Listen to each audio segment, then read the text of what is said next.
Bonjour, mon nom est Corinne Honoré, je suis conseillère régionale chez Zenito. Comme vous l'avez probablement constaté, le calcul des cotisations sociales a fait l'objet cette année d'une série de modifications. Au travers de cette vidéo, nous découvrirons ensemble un aperçu de ces modifications.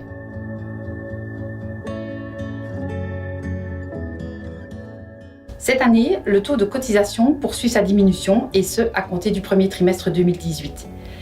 En effet, pour la plupart des indépendants, ce taux passera à 20,5% sur base annuelle.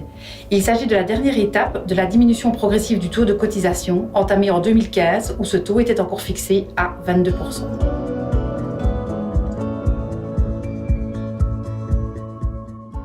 Quatre seuils supplémentaires de réduction devraient venir s'ajouter aux 2 seuils prévus pour les cotisations provisoires, et ce, dès que la loi sera approuvée par le Parlement. Découvrons ensemble ces différents seuils de cotisation.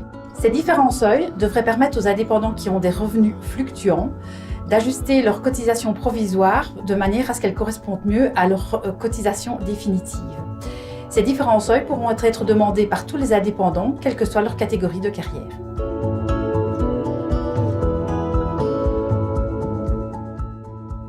En 2018, l'indépendant à titre principal sera toujours au moins redevable d'une cotisation minimale, et ce, même si ses revenus sont très bas.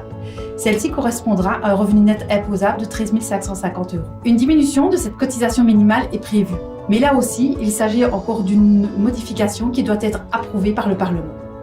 Cette mesure viserait les indépendants à titre principal qui débutent leur activité. On entend par début d'activité un indépendant qui, les 20 trimestres calendriers qui précèdent son lancement ou sa reprise d'activité, n'a pas été assujetti comme indépendant à titre principal en vertu de l'article 37 ou en qualité de conjoint aidant maxi-statut.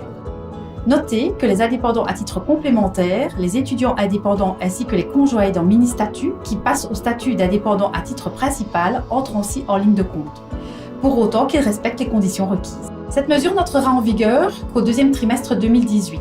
Toutefois, elle vise aussi les activités principales entamées au plus tôt durant le 3e trimestre 2017.